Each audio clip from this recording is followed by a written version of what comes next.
Dia mengatakan, Ustaz, demi Allah, malu saya rasanya menangis. Akan tapi air mata ini keluar. Air mata ini keluar. Kaum muslimin yang dirahmati oleh Allah Azza wa Jal, kita di zaman yang membutuhkan hati yang seperti ini. Rasulullah SAW bersabda, yadkhulu aqwamunul jannah afidatuhum misla afidatut tayr. Akan masuk surga satu kaum, hati mereka selembut hati burung. Selembut hati burung. Alam ya'ni lil ladzina amanu an takhsha'a qulubuhum li dzikrillah. Kapan lagi bagi seorang mukmin khusyuk hatinya untuk mengingat Allah Azza wa Jalla? Disebutkan oleh Abdullah bin Umar radhiyallahu anhu, sesungguhnya ayat ini ditunggu oleh Allah Azza wa Jalla kepada sahabat Rasulullah 13 tahun setelah mereka masuk Islam. Saya melihat di kalangan ikhwan sangat kikir dengan air mata, ya ikhwan, sangat kikir, kecuali di awal-awal dia mendapatkan hidayah. Mana air mata ciri khas seorang yang saleh, orang yang tunduk hatinya kepada Allah Azza wa Jalla. Mana air mata di salat tahajud, mana air mata di dalam doa dan tadarru' kepada Allah Azza wa Jalla. Apakah kita belajar din untuk memperkeras hati kita, untuk menendang, untuk menyakiti kaum muslimin? Tidak. Kita mempelajari din untuk bisa bersimpuh di hadapan Allah Azza wa Jalla, untuk menciptakan hakikat ubudiyah kepada Allah Azza wa Jalla. Allah Azza wa Jalla, untuk menyempurnakan bahwa diri kita adalah hamba Allah. Hamba Allah. Maka buku ini saya karang. Dan buku ini saya karang kepada orang-orang yang saya ceritakan tersebut. Tiba-tiba saya tidak melihat dia lagi ke sebuah pengajian. Wajahnya yang bersinar telah berubah menjadi wajah yang hitam karena maksiat kepada Allah Azza wa Jalla. Orang yang telah kembali kepada maksiat dan jalan syaitan setelah dia mendengar Nidaur Rahman, panggilan Allah Azza wa Jalla. Saya takut kepadanya firman Allah Azza wa Jalla yang mengatakan, falamma zaghu azaghallahu qulubahum. Ketika mereka melenceng, maka Allah Subhanahu wa taala lencengkan hati mereka. Ketika mereka telah mendapatkan hidayah dan mereka tidak mau mengolahnya, mereka tidak mau mencobanya, mereka duduk kan tapi tidak pernah menyemak, mereka hadir akan tapi tidak pernah menghadirkan hati. Kemudian Allah Subhanahu wa taala hanya pertemukan dia nanti di neraka, di azab akhirat.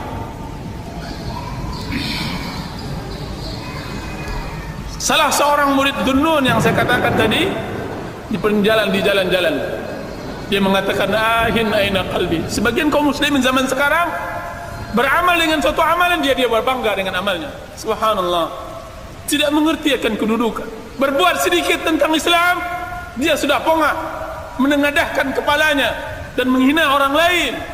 Tapi hati yang hanif tidak. Dia menyibukkan dirinya, dia menyibukkan dengan dosanya. Dia mengatakan, aina qalbi, aina qalbi, mau wajada qalbi, mana hatiku, siapa yang mendapatkan hatiku, berikan kepadaku, berikan. Abu Hurairah radhiyallahu anhu, setiap kali beliau mengajarkan anak-anak kecil, disiumnya anak tersebut, kemudian dia mengatakan, paman kalian ini banyak dosa, maka istighfarkanlah, ampunkanlah kepada Allah, kalian masih suci. Abu Hurairah mencari hatinya di depan anak-anak tersebut, meminta ampun kepada Allah,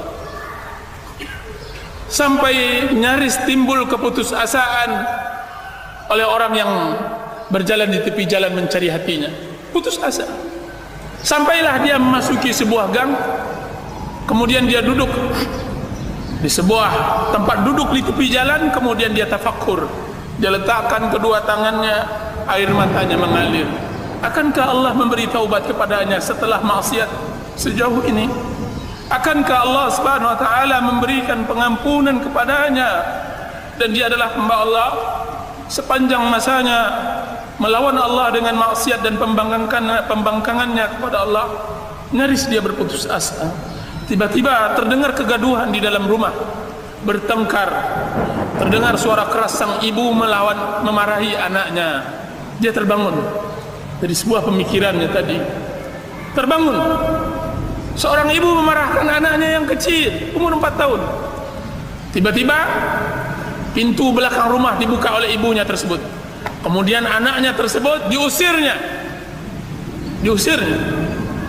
Kemudian dihempaskannya pintu tersebut sampai berbunyi keras. Kemudian dia katakan, "Enyahlah engkau wahai anak durhaka, pergilah engkau dari rumahku. Jangan tempati lagi ibu, jangan sebutlah ibu-ibu ini ibumu. Jauhlah dari engkau, anak engkau adalah anak pembangkang, pelaku maksiat." Anak umur 4 tahun. Kemudian anak tersebut menangis, mencoba pergi ke tepi-tepi gang agar dia dapat singgah. Akan tapi anak tersebut, kemana hendak dia berlindung lagi? Kemana dia akan menetap? Kemana dia akan menginap malam? Maka dia balik lagi ke rumahnya. Kemudian ditempelkannya pipinya ke pintu tersebut. Kemudian dia mengatakan, ahli ibadah ini melihat tingkah laku anak tersebut. Kemudian anak tersebut mengatakan, "Ya ummah,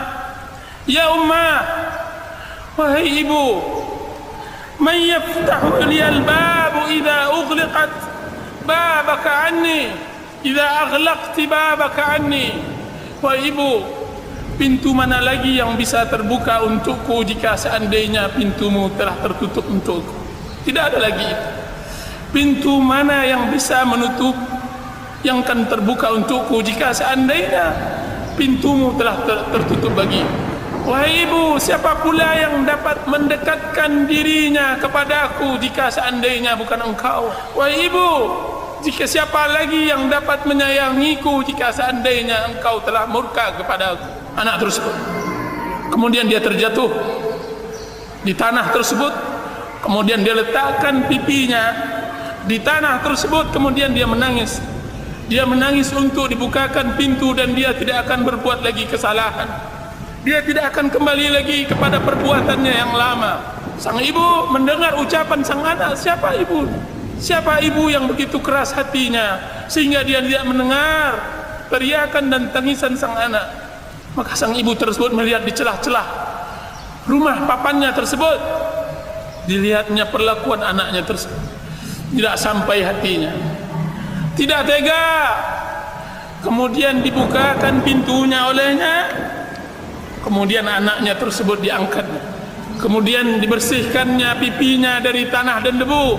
Kemudian dipeluknya. Kemudian dia mengatakan, "Wahai penyejuk pandanganku, siapa pula yang tidak tersentuh dengan ucapan? Siapa ibu yang mengusir anaknya? Wahai anakku, sebutkan." Tidak ada ibu yang mengusir. Akan tetapi engkau telah berbuat kesalahan dan ibu akan memaafkan. Kau telah berbuat kesalahan, ibu memaafkanmu. Kemudian apa kata abid ahli ibadah tersebut? "Al-an wajada qalbi." Sekarang baru saya dapatkan hatiku. Sekarang aku temukan hatiku. Sekarang saya temukan hatiku. Saya dapat, saya peroleh. Kiranya begitulah kita seorang muslim bermuamalah kepada Allah. Siapa yang dapat membuka pintu jika seandainya pintu Allah sudah tertutup? Siapa yang dapat memberikan kasih sayang jika seandainya Allah telah murka? Siapa pula yang memberikan pembelayan, rahmat dan maghfirahnya jika seandainya Allah Subhanahu wa taala telah melaknat kita? Nauzubillah. Nauzubillah. Maka carilah hati-hati yang hanif di tempat-tempat yang seperti itu ya ikhwan.